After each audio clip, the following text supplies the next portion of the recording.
The best soccer teams in the world are competing for the cup. DraftKings Sportsbook, one of America's top-rated sportsbook apps, is where I go to bet on the tournament.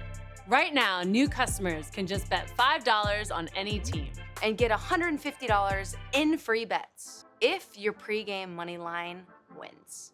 Want even more action?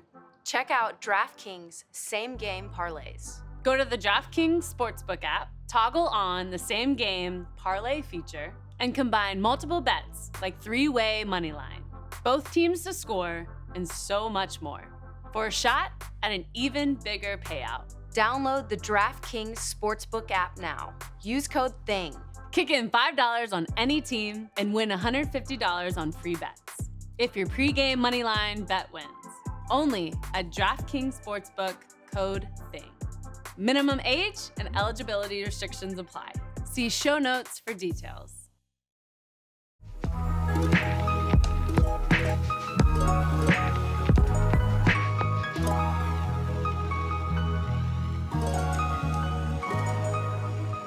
So we're back with the most important thing. We're back in Orlando. We're back in Orlando after experiencing one of the most phenomenal World Cup finals and tournaments, I could say, in our lifetime that we've ever 100% been able to watch. And I feel honored and so privileged to be able to see one of the best players in the world just win a World Cup final to complete his career. And it's so exciting. With all the support. How do we possibly even unpack that game? We're gonna try.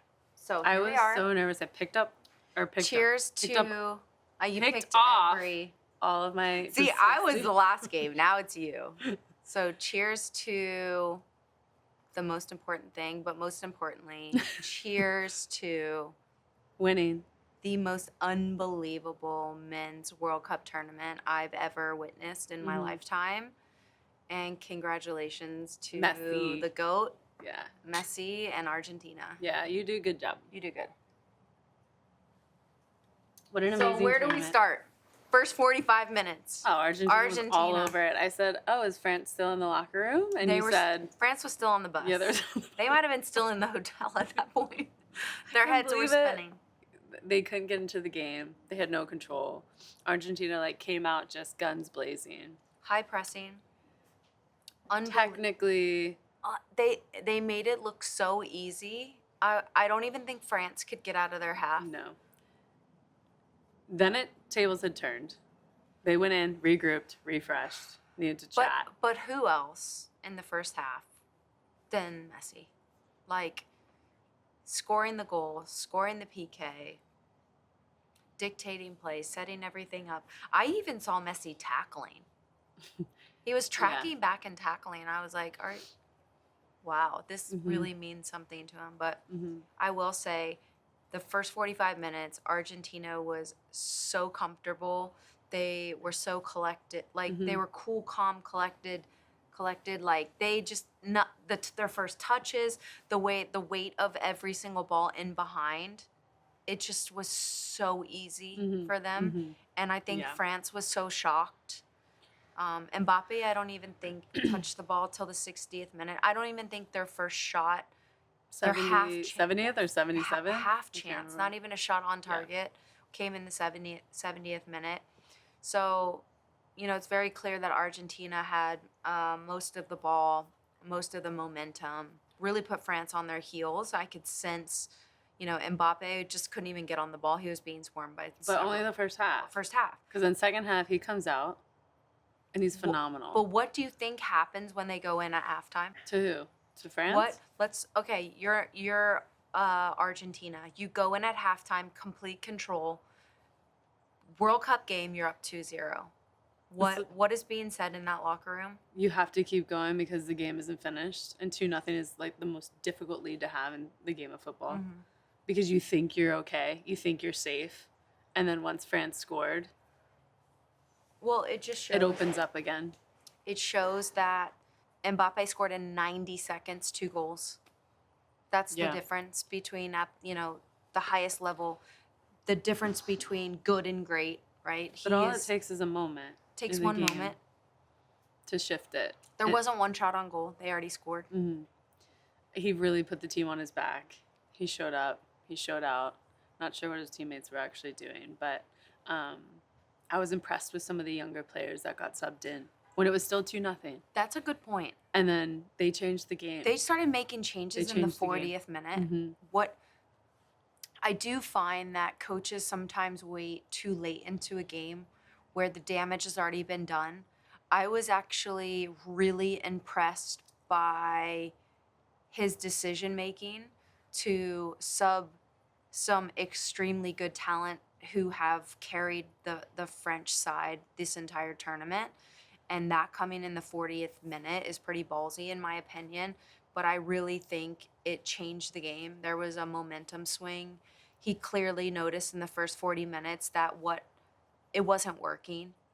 I think what was good about that is I don't remember which player exactly that subbed in that 40th minute, or 41st minute, but he made that first tackle, and I think that's when like the momentum shifted. But also, as a coach, I don't know if I would have done that. I would have probably waited to 45 because that is ballsy as a coach to sub with 5 minutes left.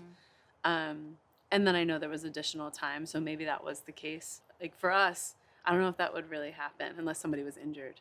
You make a sub before halftime when you're that close to halftime. Unless I don't know if I would have done that. No, as a unless coach. there's an injury, you just don't see it happen too often. So that was really ballsy, but I think it did have an impact on the game in a positive way for them to, try to, put the pressure on a little bit more before the halftime. And then second half comes, completely different game. Yeah, I felt Argentina looked a bit tired. They looked a bit surprised that France kind of came out and started connecting passes, getting into the final third, started having more shots on goal. I don't know what they were going to expect, but I think their confidence level wasn't as strong in the second half as it was in the first, and you could see that. Messi started giving the ball away. He was, mist-tackling. Which led there to were a few moments that led to their first goal. Yeah, there were a few moments where handballs, there was a few moments where it was just like lackadaisical defending. I feel like I don't know if they were expecting France to come out like they did because they just had such a poor first half. Well, I feel that France went very direct in that second half. It was clear that Mbappe wasn't getting the ball enough.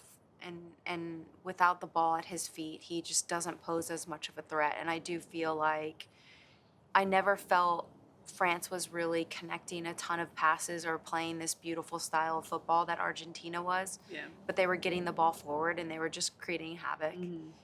And it's interesting because when you talk about Mbappe and you talk about the goods and the greats, it takes one moment to change the game, and it took him 90 seconds to score 2 goals and completely change the momentum. Yeah. In that 90 seconds of him scoring 2 goals, the game completely shifted. France had complete possession. Mm-hmm. France had complete control, and Argentina then started to look panicked. Mm-hmm. I could tell that Messi he was getting stripped a lot, and that wasn't who he is and how he wants to perform, on the biggest day of probably arguably his life. But again, football is a game of inches. Mm-hmm. Game goes into overtime. The goal that Messi scores, you're talking about it when you look at that. When you look at that offsides mark, and he is onside for that goal. It's not even inches. It's smaller than that, and what an incredible goal. But who else than Messi to put that ball away? Beginning, when we were talking with Lee about that, we said that, and he was like, "Well, it's got to be him. It has got to be him," and it was. And I think that even though they did look a bit tired, they did look, like their confidence wasn't as strong as it was in the first half. They figured out a way to win. They figured out a way to come back and make it 3-2. You could see, this is what I was telling you earlier. I've never seen Messi track back and tackle. The importance of that game to all of those players. Their legs were almost giving out underneath them by the last 5 minutes. it's a long tournament full of emotion, full of a ton of ups and downs, and it's weathering the storm. Right. This tournament has really given us everything. And then the last few minutes of the game, France gets a PK. Game on. Right on that corner. We're going into PKs. On that set piece, I was like, something's gonna happen. Then, this is the last like couple minutes of the game. Something's gonna happen. Lloris wins the coin toss, and Mbappe takes another PK to make it 4 in the and game. I'm like, in my head, I'm like, 3 PKs. There's no way. He's gotta miss. There's just no way he's gonna be able to do this. But it's him. And he goes, this is what I loved. As a forward, because I can speak as a goalkeeper, I'm trying to get in your head to change what you do, your technique, what you've trained for every single day. Right. I'm trying to change that because in that moment, there could be an error. Let's talk, you think about the Harry Kane against Lloris. He changed his mind at that last moment, and he skies it into the stands. Mbappe stuck to his side, hit it with authority, hit it with pace, buried it in the corner, didn't change anything. I respect that. Yeah. But how? 3 PKs. I'm like, how? It just doesn't happen too often. The odds eventually are against you. But he's that good, and he's that confident, he's that consistent, period. He's your guy. He's your guy. He's always going to score. He's going to make it happen. And he took that game and that team on his shoulders and did everything he possibly could. I was just waiting for somebody else on France to like step up and do the same. And I feel like a lot of those younger players who came into the game, who got subbed on, actually made it more competitive and more enjoyable to watch because that's when I feel like they actually showed up. Yeah, I agree. To play. But ultimately, I'm so thrilled for Argentina because throughout the entire tournament, even after their loss against Saudi Arabia, they came together as a team. They were consistent after that. It didn't rattle them. They just, every single game from then on out was actually a must win. And it was incredible to see how supportive they are of each other, what it means to them, and their families, and their country. I mean, it's insane that I don't know, that feeling that they have and what they want to give to Messi. Like they're giving everything so that he can win. I do think that's a good point, Al, because I find this interesting, and I wonder what you think. Do you think it was intentional that Messi in his presser said, and I'm paraphrasing this, I don't have his exact quote, but something along the lines of, this will be my last game. And what better game to play than a World Cup final? Do you think in that moment it's intentional? Yeah. So he lets everyone know the weight of this game. Right. His teammates, his country, his staff, his technical support staff, his family, everyone knows this is it. Yeah. I have 90 plus because we went into overtime and PKs. For a man who has literally sacrificed and has done so much for Argentina in the world, the game of soccer, football, whatever you want to call it, I really think in that moment it was intentional. He said that for a reason, and it just, the game just didn't disappoint. The whole tournament didn't disappoint. And what a year to do that with, where his career has gone, where, how it's been a really rough road for him in Argentina. I feel like he's under-delivered in their eyes for a lot of years. And it's been really hard for him, I think, in a lot of ways. So what do you think this does for him, for the country, for the context of who's the greatest of all time, Cristiano Ronaldo, Leo Messi? Like, is the conversation over now? Has it been done, dusted, sealed now that he won a World Cup? For sure. There's no question anymore that he is the greatest of all time. He has won both on and off the pitch, he has won the hearts of his country and his family and his friends and his teammates, his coaches, and then he's won on the field. To physically play at that stage in the biggest game of your life, in the biggest tournament in the world of all sports, physically to be able to play all of those minutes in every single game, 7 games in a row, to carry your team and to be a role model and a leader within that group. I mean, yeah, he's definitely has solved that conversation in that question of who is the best in the world. And, you know, we talk about also Maradona, who he has kind of been his predecessor now, moving into that spotlight. And it's been hard for him because he hadn't won a World Cup like Maradona has. And now he has. And so I feel like that conversation can kind of shift a little bit and he can finally take a deep breath. Yeah, and I also think, you know, at the beginning of the tournament, Messi said it was a very hard tournament for him to come to because when he looks in the stands, it's the first time he didn't see him. Mm-hmm. It's the first time he didn't feel his physical presence. Right. For so long, he's been supported by him, and with, you know, his death and with everything that has gone on this year. What a story. What an ending. What a storybook ending to an incredible career. Yeah. I mean, I don't know what's next. You know, you have these rumors of him coming. Inter Miami. I mean, season ticket.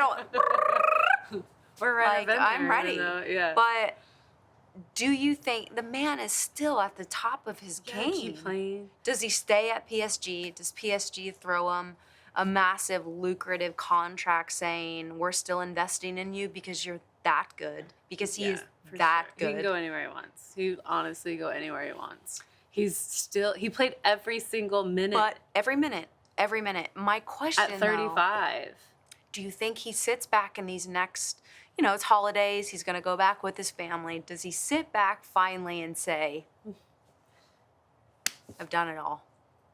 Yeah. I've done it all. That doesn't mean you don't want to keep enjoying the game that you love. Why not take my family to Miami, put my wife on the beach, live this beautiful life? Do you think it's a possibility? No, or does he stay? No. But does he stay he competing? He could still play European football. Oh, of course. Opposed to the good old MLS. I think he's going to give it another couple of years. My fingers are... I would selfishly, yes. Die. Do we want him to come? Yeah, we want him to come. We want him to come. 100%. Huge for the MLS. But huge for our country. It's not time yet. It's not time girl, yet. You've done it all. You've checked every box. Yeah, but he still wants to win Champions League with PSG. He still wants to win at that level too, and that club level. And I think that's, if you're at that level still at age 35, you need to just spend a couple more years. He could come here at 40 and still absolutely dominate. So, like, he has time, and he needs to just enjoy that. Do you think? Because a lot of these men... It's not over yet. No. A lot of these guys have to go right back into club based on the timing of this tournament because it's, you know, now the winter. Yeah, but he could do whatever he wants. He's going to take a little break. Well, of course he's going to take... Go on vacation. Tell me about that locker room chat when Mbappe and Messi arrived. I know. I was thinking about that too. Hey, long time no see. Remember I just... stole that trophy right off of your... patch, honey. Give me that gold patch. That gold patch on your chest, honey? Right. It's going right on my jersey. I can't wait to hear about that interaction. But truthfully... Yeah, but I think it's respectful. But truthfully, there has to be a part deep down. You know, I know Mbappe probably respects Messi so much. And Neymar, and, you know, they're all friends and brothers and homies. I feel like deep down they wanted this for him. No, remember at the beginning I was like, France for sure wants him to win. Just cheering for Messi. Like, literally. How could you not? They were playing like that. They literally came and showed up and they were like, listen, bro, we need you to win. We want you to win. You're the GOAT. We want you to win. I know. It was destiny. So I'm going to shift the conversation just a little bit because I feel like I have to touch on it. You're such a good moderator. I am a good moderator. I'm here. I'm directing the show. You're welcome. But I feel like there's a lot of conversation between comparing Cristiano Ronaldo to We already Messi. touched on that. I know. Can't talk about it But anymore. my question now is, where do they go from here? They- Messi won the World Cup. Well, who knows what Ronaldo's doing? He's Ronaldo, is he going to supposedly be training with Real Madrid. Is he going to be in Saudi Arabia? Is he going to be in, like, I just don't know what's next for all of these players who are hitting their shelf life. And it makes me They're sad. two of the best players in the world. They could do what they want. Ronaldo I know, can but it keep makes playing. me sad. This tournament has given the fans so much, but a lot of these men won't be back. No, not to a World Cup. Not to a World Cup. I But don't think doesn't that make neither one you of them. sad So in a way? sad. Because we have been raised watching these phenomenal players. We have studied these players. When we talk about game clips and we're in, preparing for our own World Cup, we are watching these players and trying to do what they've done for so long. It makes me sad that in 4 years, I won't see these players again. But it's an opportunity for new and young players to rise. But I just feel a part of me. I feel sad that the world. It's weird. Soccer gives me so many emotions. I feel a sense of happiness because Messi won, but now I'm flooded with a sense of emotion where I'm sad because I don't think we'll ever see them at a World Cup again. No, I don't think we will, but that's why this one was so damn good. Mm-hmm. And this was such a good ending to both. Not obviously Ronaldo probably would have liked to win as well, Mhm. but I think that he's maybe at this level of national team maybe struggling a lot more than obviously Messi just winning. But no matter what, they've done so much for the game. They've done so much for the players around them. They've done so much for the fans and supporters and the organizations. And it's that'll live on forever and ever. But there's always a time where you just need to move on, and new players, younger players, need to step into those roles, and they kind of continue to carry the torch. And there's new up and coming stars, like we saw today, who are ready to step into their shoes and continue to make their countries proud. And I believe that we've gotten everything we've wanted from them. The tournament has delivered. No, but I meant just specifically everything. those two players. Like, we've gotten 5 World Cups. I mean, it's time. incredible. It's time. But it's and, incredible. Yeah, and they will live on and on and on. And of course, Messi. Now there's no question that he's the best in the world. Yeah. And I'm so thrilled for him. And I can't wait now to gear up for our own World Cup. I feel like it's ours because it's in our country. I mean, we're sharing with Mexico and Canada, but you know what? They're fine. It's going to be so well done and so exciting to have everyone come to our country and celebrate together and celebrate the beautiful game that I cannot wait to see the new up and coming players have a new vibe and a new energy. It's going to be unreal. As watching this World Cup, there's a lot to live up to. Best tournament Which at the beginning in the world. It's the obviously, best tournament I'm in so the world. upset it still was in Qatar. In a country that's absolutely, not accepting in A lot of ways. in a lot of ways, and it was unfortunate. But the players have produced such an incredible tournament. It was so entertaining. And so From I can't wait. start to finish. Can't wait for the next 4 years to build up to our own tournament. Is it weird that I want Messi to go back to Barcelona? I know, but Why? so I don't know where I want Ronaldo just to go, feel but maybe so it's time sad. for Ronaldo to come to Miami. I don't know. I feel so sad. I don't know. I mean, I should be happy. I just to make it very clear to the audience, it's the first time we didn't talk much during the game. I felt so nervous and No, sick. I picked off all my nail polish. Usually I'm really animated and I was felt so nervous. I felt thought I really was gonna nervous throw up today. and, possibly faint. I can't imagine the Argentinian fans who were there. I wanted it so bad Yeah. for Messi. And then yesterday, hearing Drake putting bets on him and the team, and I was like, can you just stop? No. It stressed me even more because he's just bad luck. Oh, I didn't even see Drake, that. I was like, please stop putting bets on Messi and Argentina, please. You're gonna screw it up for everyone. I didn't even see that. Besides the point, I know. I feel just I'm so happy, but I'm weirdly so sad. It's like such an exciting moment. I'm just sad because that was it. He's on top. I know, but that's the last time I'm gonna see the great, like in my opinion, the greatest player of all time. Games. You're gonna watch PSG. And then he's gonna come to Miami or the MLS or wherever. Maybe he'll come, I don't know, to the New York Red Bulls. Well, and then we'll be there. I mean, I won't hold my breath, but I do think it was interesting when I look at the players celebrating and the tears and the way they were holding his neck. They didn't want to let go of him. No. They don't. I feel like they feel what we feel. A lot of the fans feel in this moment is like we're not ready to say bye to him. We're not ready to let go of. But also maybe they're just like giving thanks and they're just so appreciative of everything he's put towards them, the sport, himself, his family. I just could almost feel the fans too. Like, did you hear the fans and how excited they were the whole game? But once that game ended, it was almost a moment of, this is it. Yeah. And it's like, you want to celebrate it because you've waited so long for this moment. But there is a sense of sadness that this is the last time we'll see him in an Argentina jersey. And I feel like I could sense the emotion of the fans. But he's probably so happy to move on. He wasn't sad at all. But he wasn't sad at all. Because he was smiling from ear to ear. He was thanking everyone. He was kissing and loving. His teammates were crying on his shoulder. Exactly. At the end of your career, towards the end, I should say, when you're like that old, you've been through 5 World Cups with this team, like you finally have won. Like that's such a happy moment. It's such like a, like he can exhale. It's not like an inhale. He's like, oh, I can finally just hang him up with this team. Yeah. And let these young kids like carry it on. I've given everything, absolutely everything to it. And I don't think, I'm sad, of course, but I'm also so happy for him that outweighs how I feel selfishly. So I am like so thrilled. And he's probably just like, yes, I can just move. He can breathe. On. He can breathe. And just now be a fan. Yeah. Like Aguero.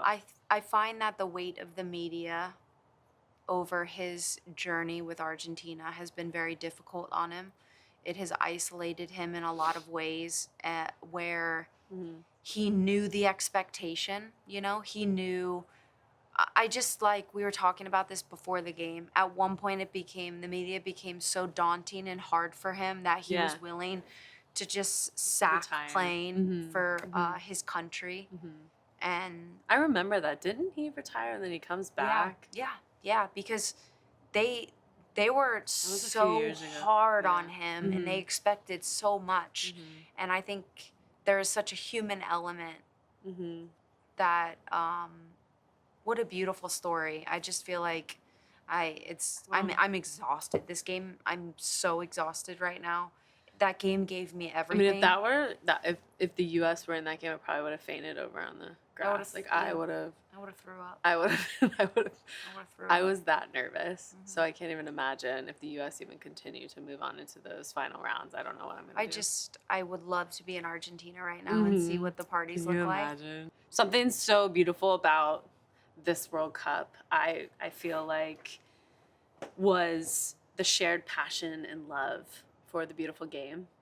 Just as much as we have that passion and love for the game in the way we play and how motivated we are from the fans and supporters, I think seeing the response from all the fans, even around the world, but more specifically today, hearing that a lot of fans from Argentina had risked their entire life savings to be a part of this tournament, to just see their team hopefully win or even get out of the tournament. Like, it's such a risk for them to spend their life savings to be involved in such a tournament when you don't even know if your team's going to win or not.